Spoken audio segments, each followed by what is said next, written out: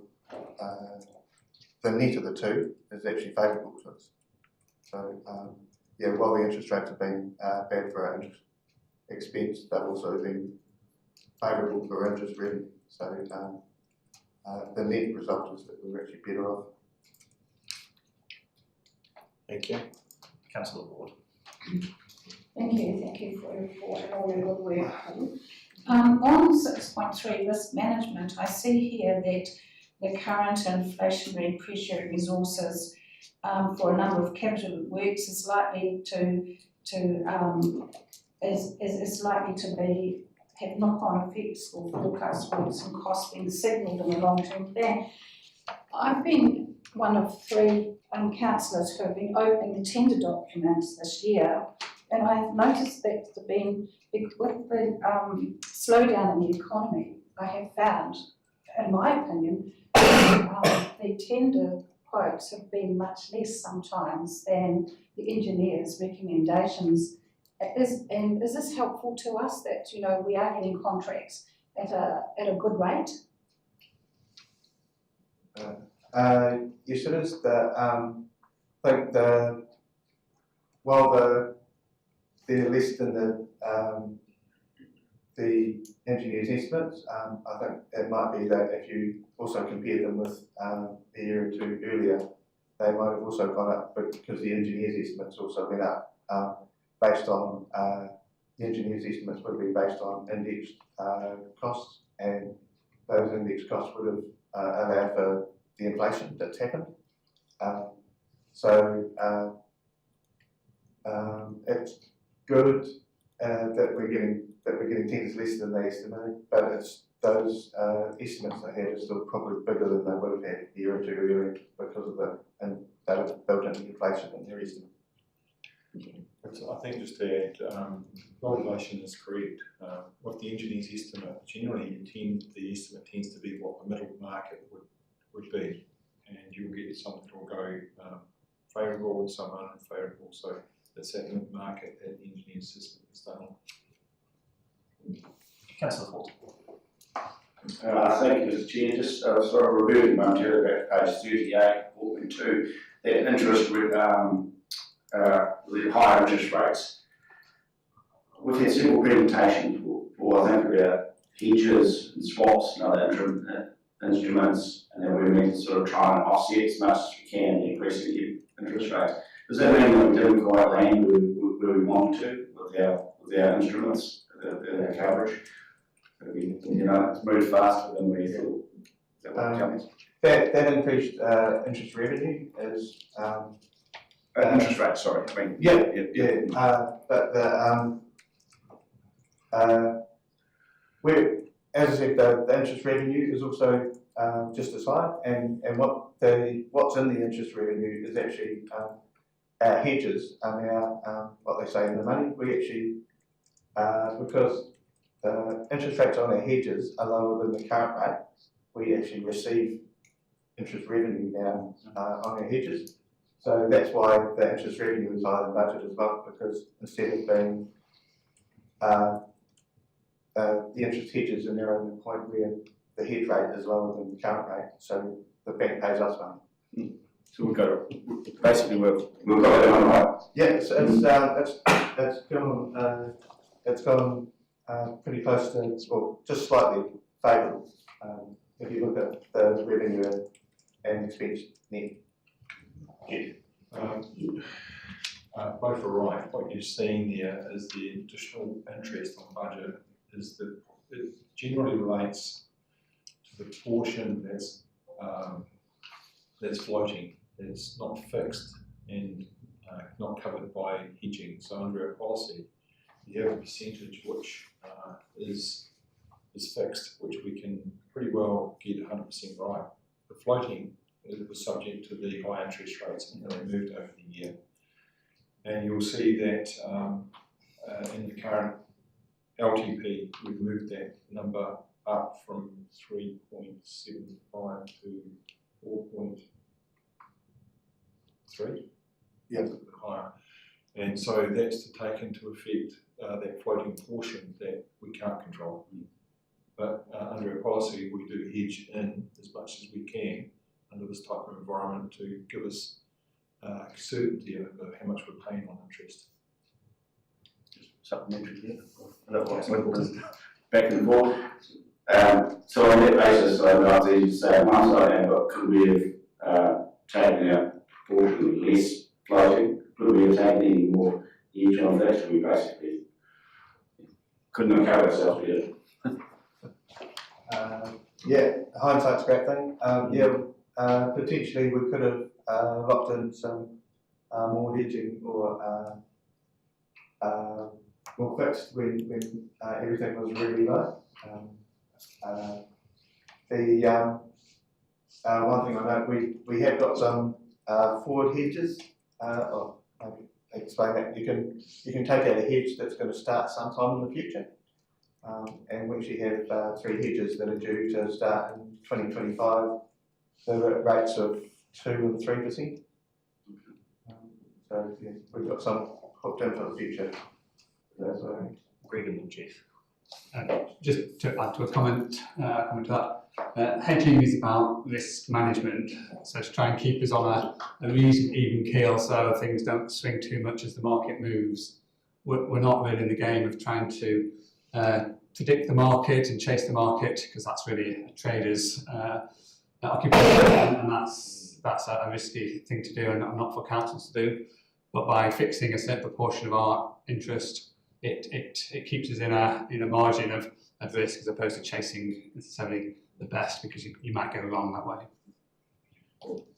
I suppose the question I'll ask you is, under our policy we have maximum 80%, so 50 to 80% over the next 1 to 5 years.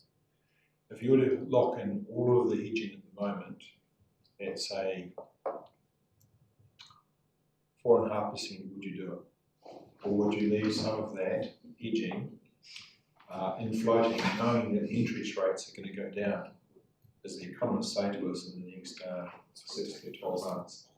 And so that's the question that we pose consistently to our Treasury advisor, which is Bancorp, and we have some pretty robust debates around how much we should be locking in and what. And they bring back all the good oil to us and say where we should be actually pitching our interest rate.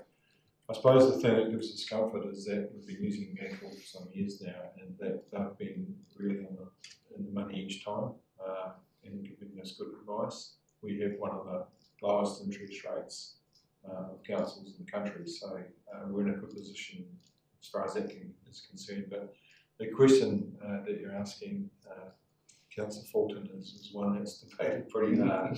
I'm not sure if I can ask a question. Something is standing orders, I'm sure. Right, and on that note, were there any further questions? No?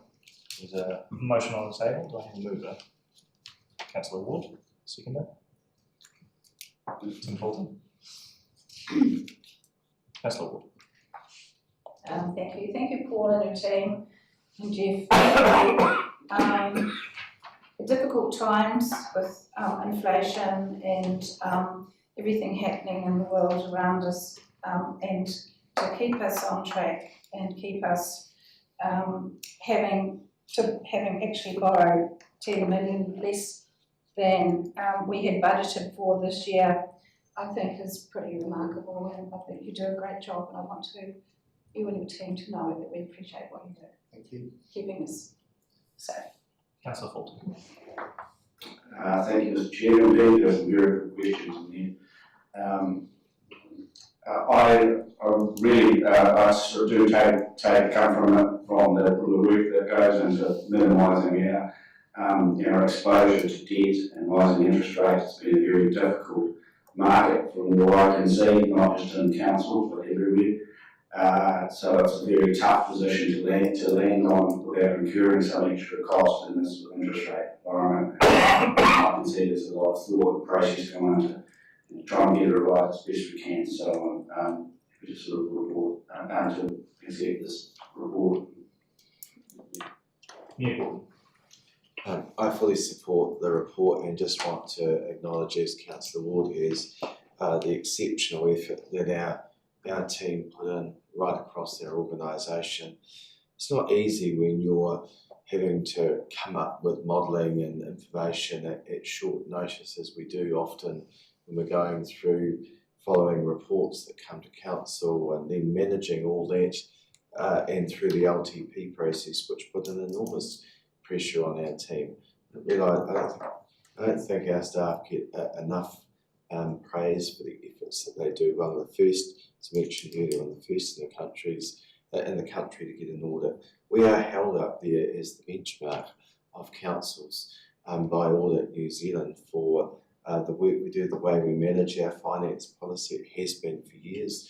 The hedging's been well traversed over the years, and as the Chief Executive mentioned, ensuring that we do challenge Bank Corp, and they come to us here, and we have that opportunity. They were here not that long ago, where we had the opportunity to ask questions around their advice. I'm very comfortable with where we're sitting. I'm not seeing, hey look, there's errors that come about, and that's what the process is about, is testing it. Our staff do as best a job as they can. Sometimes mistakes happen, but the important thing is put a hand up and learn from it, and we move forward.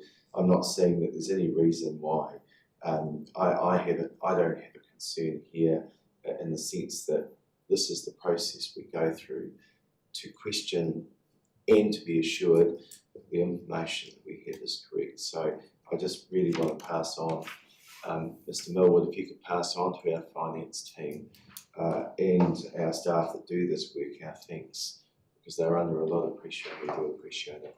And I don't want questions that come up that might be interpreted differently as an attack on the whole way in which we do things. That's not how I see it. I generally find through elected members talk to me, they're extremely appreciative of the work that's done and the philosophy that goes behind it. So if that could just be shared, I would appreciate that. Councillor Williams. Yes, I'm supportive of 95% of this report, but because there is a mistake in it, and it hasn't been properly clarified by an older document into it, and not the new one there, no supporting evidence and all that drama, I don't think anybody in this audit and risk should be able to or could actually support a factually incorrect report. I think it's so important here we have 100% things correct all the time on these types of reports. That's what the audit and risk of the council. So I don't know, the second report you're saying you might supply us for a bit of document to do it. There's been several different $1 million amounts being floated around. I don't know which one's correct or not. Staff numbers, we've got managers and staff saying there's 22 staff. We've got the CE saying there's only going to be 9.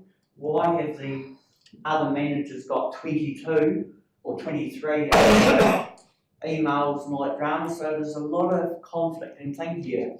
And this is audit and risk. We've got to be 100% convinced and what have you. And I'm just not 100% convinced on this. 95% convinced, yes, no problem at all with most of the figures, but there is some incomplete information here that is not quite right. Sorry, Mayor Gordon. It was just a question, just following off that. I'd understood that Mr. Christensen, that you were going to bring back an updated table. Could you just clarify that point, please? Yes, so Councillor Williams suggested that what could have been included was a wee note about that area, and so we had produced exactly that, the statement with a note at the bottom to explain that. But yeah, unfortunately the wrong versions got included. So I could bring that back to the table after in a short while. So just to help, how will that, can the report then be updated to include that? Is that what you were suggesting? Or you're bringing a separate memorandum to be circulated to Audit? Sorry, this is the correct one sitting in front of us. Yeah. We could do that by memorandum to the council. Okay, thank you. Yeah, or if you want to pop back to my desk and just bring it as table it. Well, if that would help Councillor Williams vote for this recommendation, perhaps will it take long to get that to? Good 5 minutes. Sorry, could I just make a suggestion? I've got the wording in front of me. I could read it to you. If you wanted to then accept that to be added to the report, would that be satisfactory? Yes, maybe, Mr. Chair, the mover and seconder, perhaps it could be added as a note, receives that additional information, something along that line. It might just help that be clarified, so Councillor Williams can be 100% satisfied. So after we hear the wording, would the mover and the seconder like to consider whether or not that becomes the motion? Okay, thank you. So at the bottom of the page, which shows the cash flow statement, it would have a note which says the employee cost disclosed in the prospective cash flow statement in the annual plan 2023-24 is incorrect due to calculation error. This is a disclosure matter and does not affect the total budgeted expenditure of the council. The 2023-24 payments to employees' budget should have been 38.5 million, which means the budget for the 9 months to March 2024 is 28.8 million, and the actual costs are $1.2 million in the budget. So that's what would have been there. Councillor Ward, do you agree with that? Yes, I'm happy with that. And my question also would be the what we've been talking about and the concerns of Councillor Williams doesn't actually affect the financial figures, does it? No, not in retrospect. So it doesn't affect what has been presented in the report as the true financial figures. It's just a mistake in budget. Thank you. Would you be happy with that wording, Councillor Fulton? I just wondered on whether it was a double handling paperwork, whether there's a assurance in the future something that actually isn't put in trim that doesn't actually come to council to be approved. I know that things might be out of sync, but it just seems to be a risk here that we have trim documents sitting there and then different paperwork comes to the Audit and Risk Committee and then we get different versions of the same thing. I just thought that's maybe just something to consider, but for now I'm happy to support the amendment. So sorry, just for my clarification, will that be added in as a note? Mr. Chair, as a point, could I'll move a motion that the paper lay on the table till the end of the meeting for the adjustment to be made. Alright, I believe that's procedural. All those in favour say aye. You need a second. Oh, sorry, I need a second for that. You'll second that, Councillor Williams? Okay. Right, procedural. All those in favour, please say aye. Aye. Those against? Carried. Right, the report's going to lay on the table so that we have time to make that adjustment. Okay, thank you, Paul. Paul, sorry. Mr. Christensen's going to be able to do that before the end of the meeting. Would that be, are you comfortable doing that before the end of the meeting? Yep. Do you want the whole report or just that page?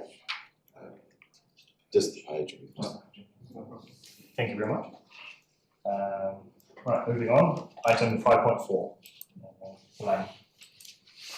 Good morning, and apologies for not being there in person. I've got a dreadful cold I can't get rid of, and I couldn't find anyone else to present the report for me today, sorry. So I'll take the report as read. A good result for this quarter and much improved on the same quarter for last year, as you'll note. So do you have any questions on that? Any questions of that?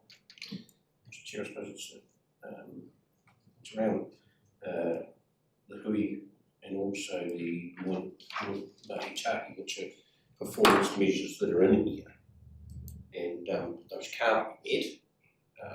And I just wonder whether they should be adjusted at some point to meet what's actually happening now, because they can't actually be met as such, not through something council's done, but through the other party. So I just wonder, because they show up in the percentages, there's not that many of them that we haven't met, so it's two that you can. Those measures are set in concrete from the time, this will be the last year that it's shown, but we can't adjust. Oh, it's the last year. Yeah, we can't, it's the last year of their long-term plan. The new long-term plan takes effect from 1 July this year. So we're under the requirement to actually report against them. Any further questions? Councillor Fulton. Just one of our targets, which is capacity modelling for urban residential growth. Is this the same information that will be sorted and debated in district plan hearings, etc., and captured as information and evidence? So it's the same metric, it's basically public facing information. So. That's correct. Right. Councillor Williams, are you happy to move? Okay, we've got a mover for 5.4. Do we have a second? Deputy Atkinson. Right. Councillor Williams. No, thank you for the report, makes sense. Nothing further to add. Anyone wish to speak? Right, I'll put that motion. All those in favour, please say aye. Those against? Carried. Thank you very much for your report on that. Thank you. Hope you feel better. Gosh, you've been not well. Item 5.5, capital works and March.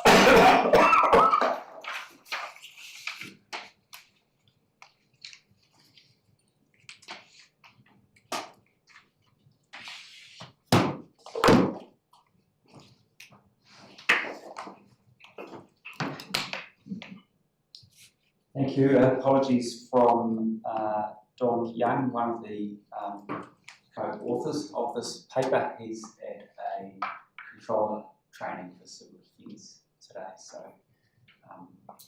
it's important that he attends that, just in case we have an emergency at some stage in the future. Look, just we're happy to take this report as read. I'd like to just draw the committee's attention to a few points. So in the summary, in 1 and 2, there's a table there, and that basically gives you a good summary of everything, so that shows the full year revised budget and our actual spend and our prediction at the end of the year. So you'll see that currently we have spent 42.7%, and we're predicting 67.4% at the end of the year. The disappointing thing for us is that last quarter we were actually expecting that 67 to be 83%. So that is quite that's around about a reduction of 14 million. Now I will just draw your attention to another table. So if you jump to the next page, under 1.5, that is an explanation of why there has been such a change, and you'll see largely that is outside of So there's been a number of things that have happened. We've had a land purchase, so there was an additional 3 million brought in to execute a purchase, and that is not anticipated to be spent by the end of the year. And also down near the bottom you'll see the recreation land purchase, similar thing there. So those, they on their own take up a significant amount. You'll also be aware of the 850,000 that had been signalled for the speed management changes, and given the change of government, our council chose to put the hearings on hold, so we haven't been able to progress that.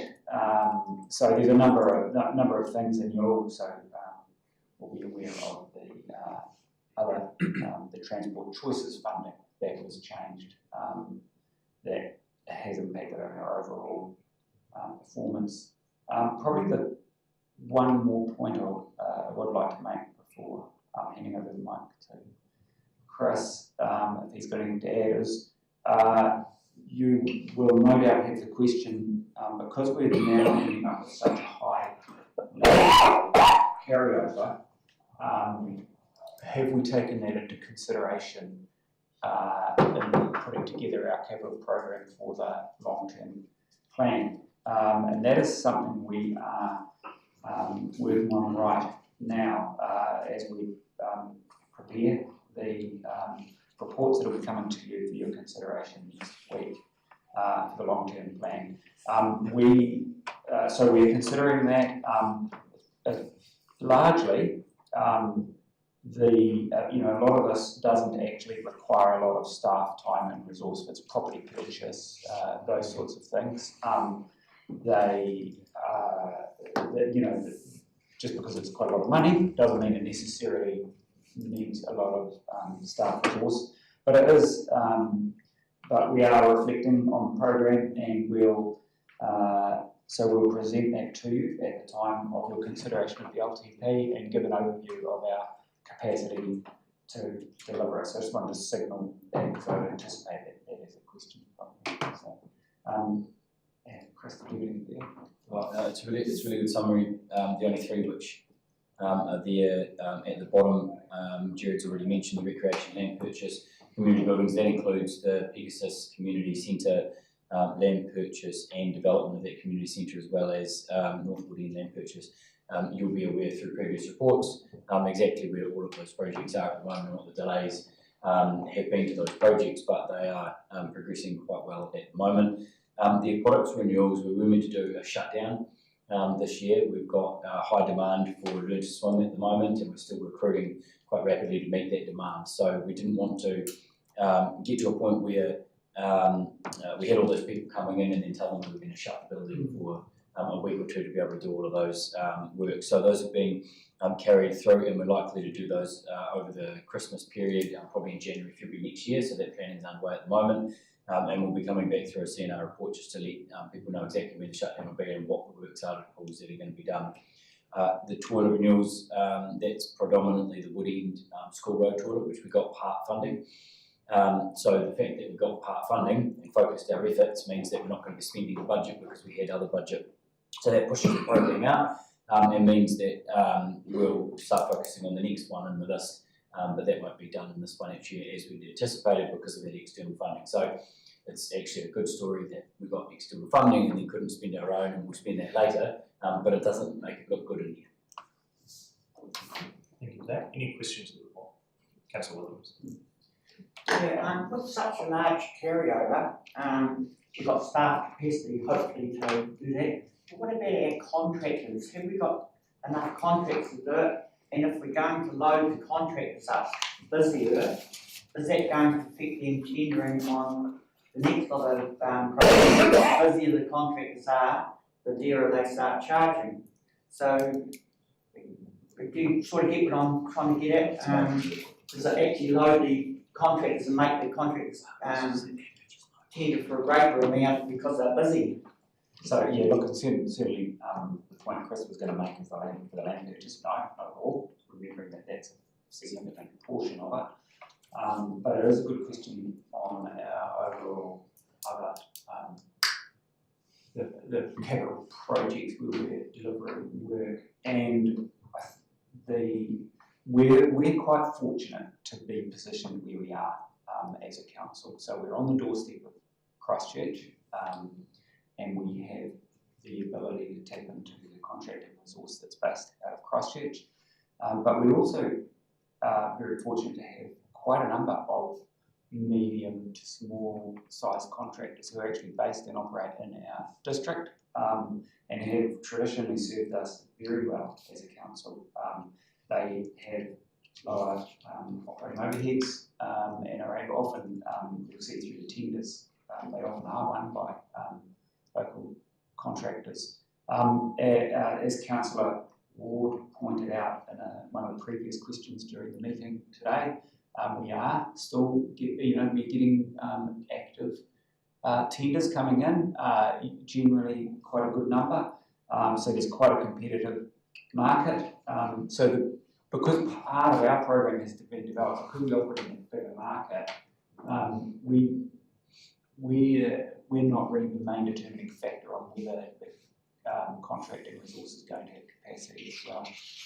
You'll also be aware land development has taken a bit of a turn down in recent times, so a lot of those contractors who operate in the same market, they deliver projects for us, but they also do for developers.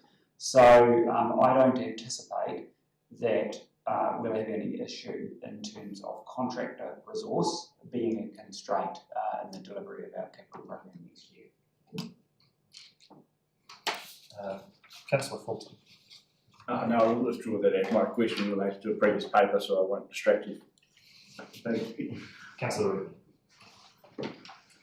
Yes, you've really answered my question, Gerard. It was about the economic downturn, which some are saying is worse than the GFC, and whether that will actually solve our resourcing problem in the current quarter and in the next financial year. So you've indicated in the last question that that's going to be beneficial for us. Yes, I have. Always a little bit cautious to say that's solving our issue, and it is actually having a fluctuating workload in the market and contractors going from feast to famine is unfortunately a little bit of the way it does work when we go through economic cycles. It really overall makes it more of a challenge because we actually try and give a consistent workload. We signal to the market early. We actually hold meetings to let contractors know what's coming up, because that actually helps them gear up and make sure that they've got the capacity or not over allocate resources. But yeah, look, we certainly appear to be in a part of the market where I think the economic cycle does turn in our favour a bit now. We've been suffering the other end of that for the last few years, as you'll also be well aware. Thank you. Any further questions? I'll just add that you managed to satisfy my question without me even asking it regarding what staff get up to when projects are delayed, so thank you very much for that information.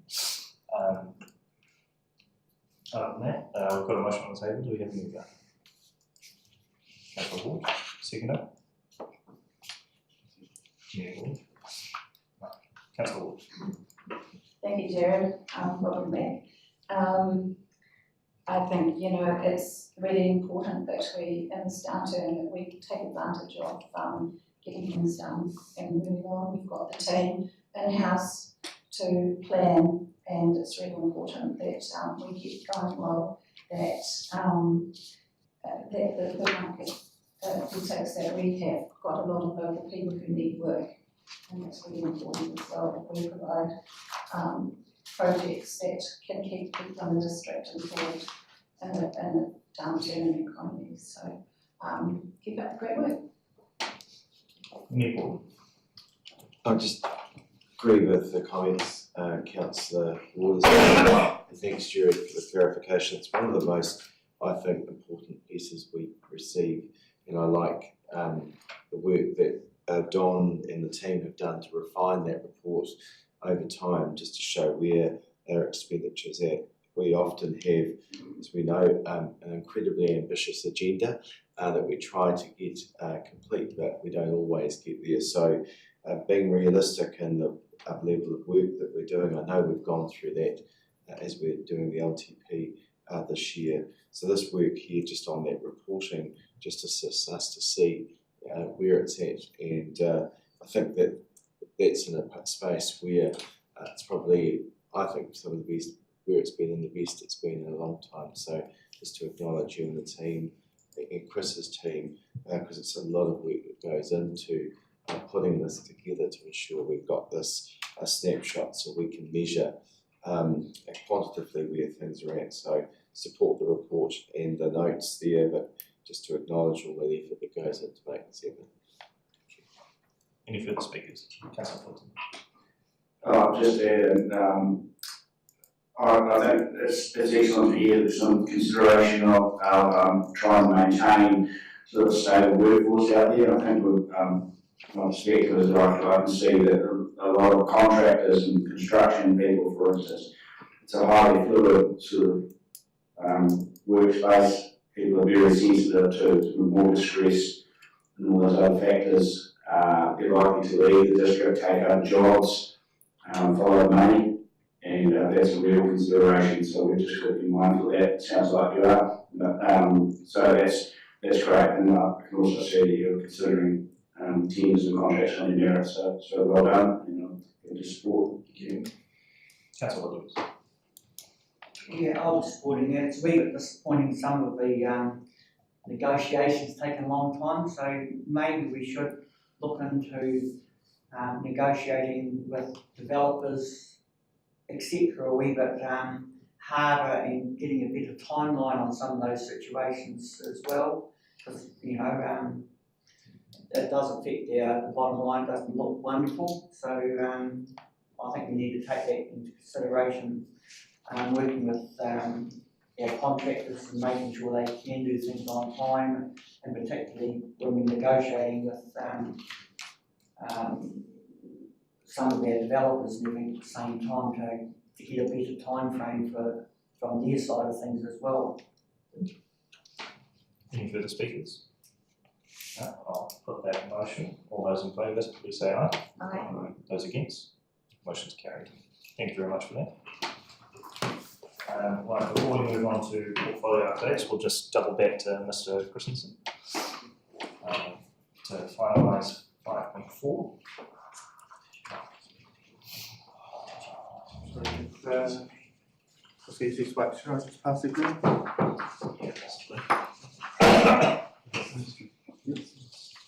Thank you very much.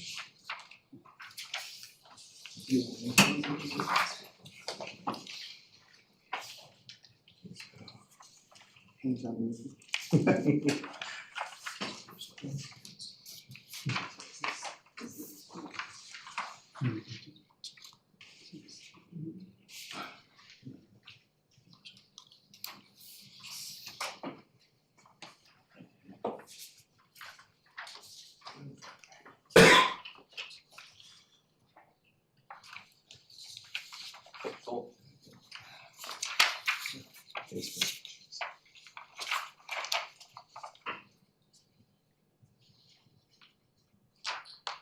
Thank you very much for doing that at such short notice. Is this satisfactory to my fellow councillors? Right, we'll go back to 5.4.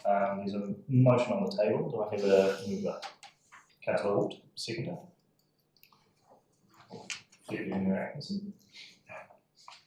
Councillor Audit. Thank you, Mr. Chairman. This hopefully satisfies the inquiry, albeit that, you know, didn't actually affect the figures, the financial figures, but anyway, here we are, and I'm happy to pass this, accept this alteration.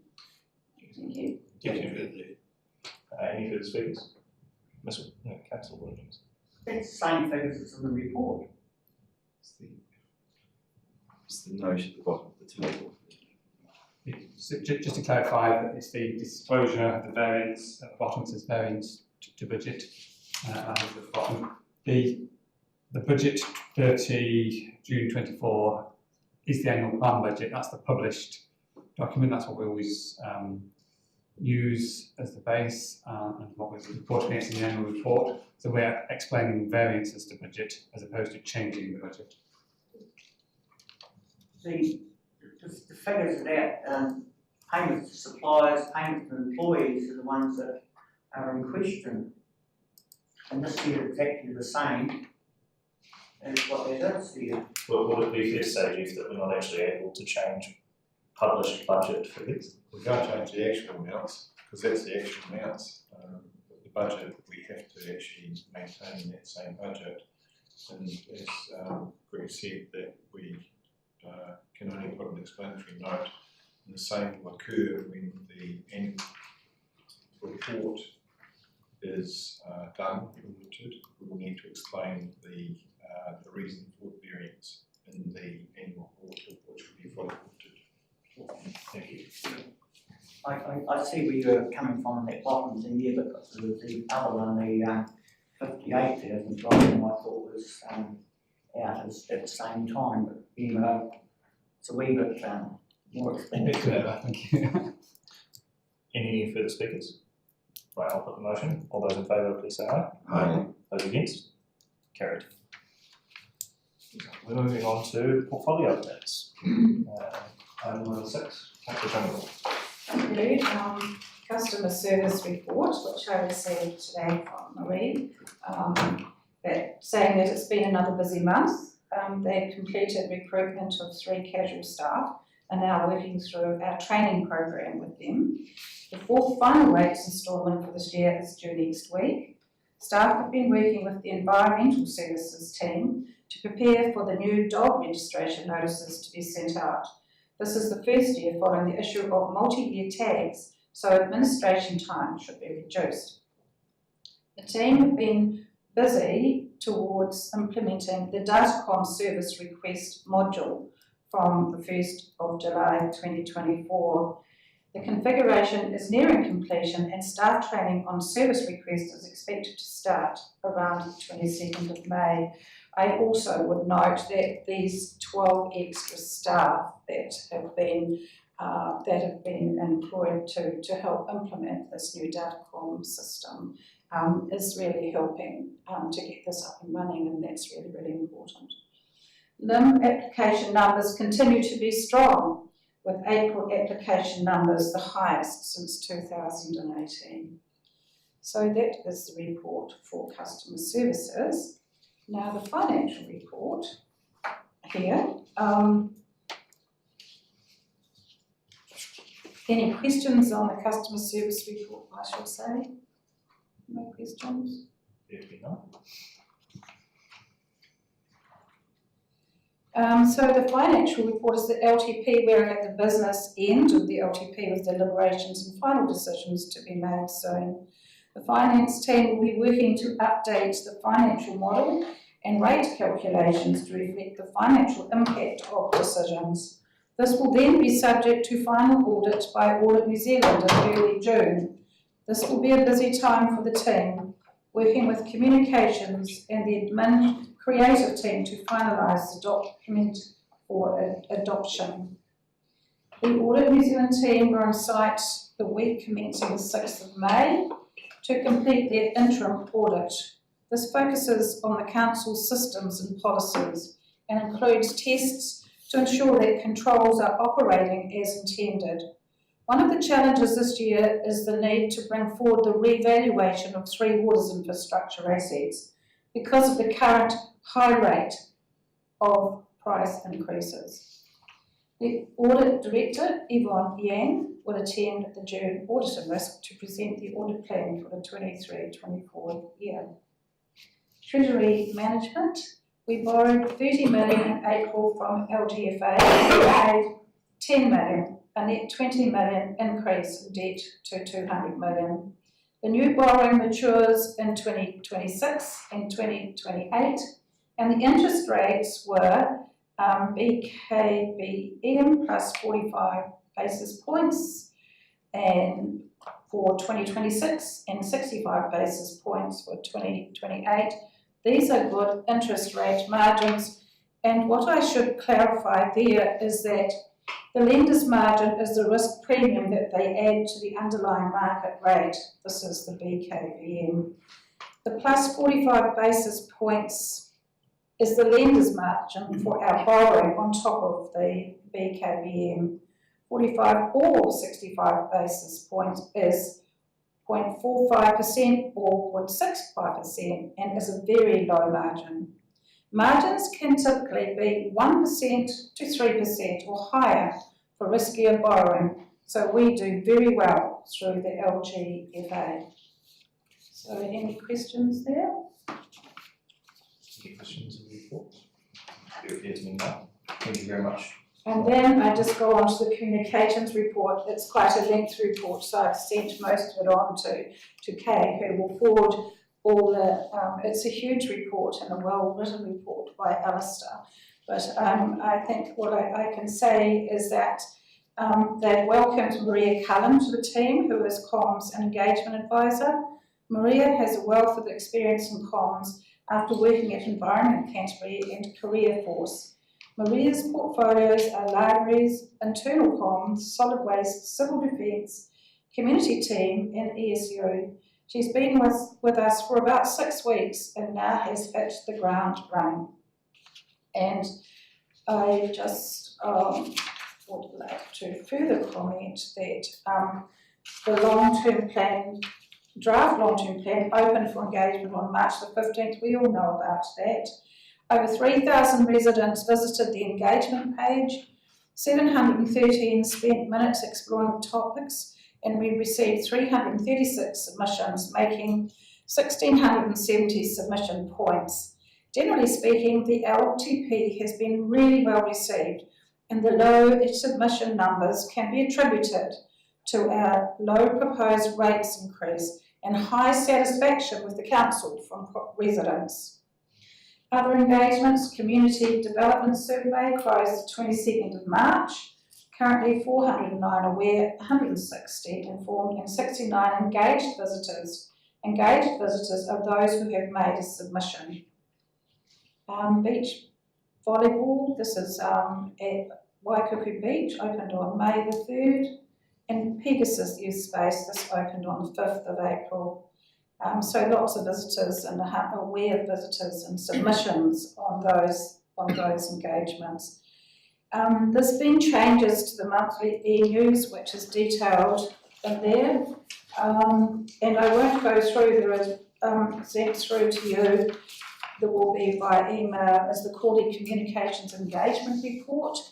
The Let's Talk website, including webmaster, which is internal requests for service, e-newsletter and graphic design. So there's quite a lot of great information, a lot of work, and we have to be really proud of our communications team who really do an amazing service for us in-house, which saves us a lot of money. Thank you, Councillor Ward. Councillor Williams. Question on communication, there's a lot of mundane stuff going out there, but some of the important stuff, like for example, what Greenpeace has been doing with the nitrates in water. Pardon? You say? What's your question? Sorry. The question is, are we going to get that out in comms that our wells and all, they're well under the legal requirements for nitrate, because it's out there saying, you know, our systems are really, really bad. And I'm just wondering whether comms are going to be doing that.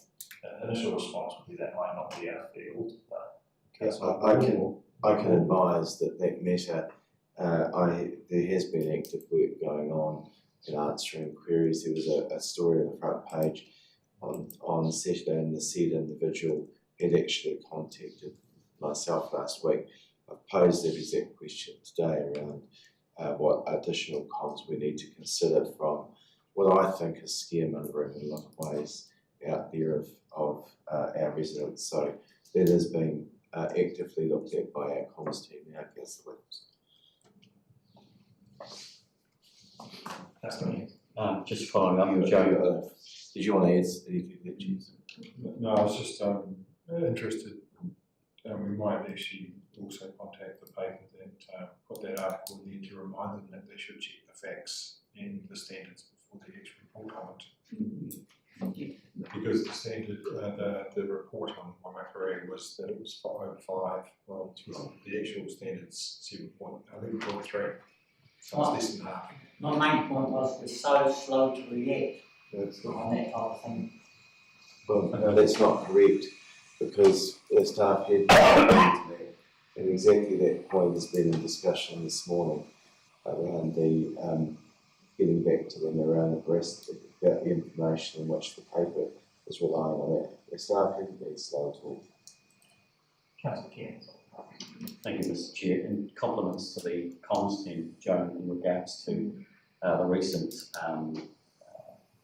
social media posts in regards to the Anzac Day. Though the photos from Sam were really, really good, and the most recent one, which would have been the art strategy, the photos from that event as well. So compliments to the comms team for putting that out of the social media as to the good news stories. Thank you. And I should also probably add, that I think it's been very well received, the stories about the staff, which is actually bringing staff faces into the community of what they do, and so I think that's really good too. So I really think that Alistair and his team are doing a wonderful job. We agree. I think just on the offence of the staff, we actually got a web posting put up on the 24th of April, and that's quite clearly states the position in the actual the posting that the press have got. So press hasn't really done their work on this one. Because they had to check with us, they would have found that we've already got something here on our website on the 24th of April, which is what must be about 3 weeks ago now, actually commenting on the very test that they did. Councillor Fulton. Just to let us this is a portfolio holder for Canterbury Water Strategy. You can confirm we had a lot of dialogue with staff and elected members on our positioning about how we communicate nitrate levels and risk and testing. The only thing I noticed is actually, it was a surprise to me actually, I wasn't aware that we actually put out a statement on the 24th of April. I know I talked to staff about it, that would have been useful to take into the last Zone Committee meeting. Just so I'm sort of aware of that, because we did decide that we were going to promote the testing. We obviously have commented on the subsequent things, so that would be really useful. And just also it's a question, just know that actually we do get heads up to staff. I just did yesterday to Jared, this upcoming water contamination meeting, if you call it that, in Oxford this weekend, so I just made my staff aware of that. My question actually, so was through Joan, Councillor Ward. Are we sufficiently clear in our LTP process that we were going to meetings and that we were engaging with the public, not consulting with the public? I think at that Mandeville meeting, but some took it very much that we were consulting with them on a project. Just maybe, I don't really so much off a comment, but there's a more difference between engaging and consulting, I think. Noted.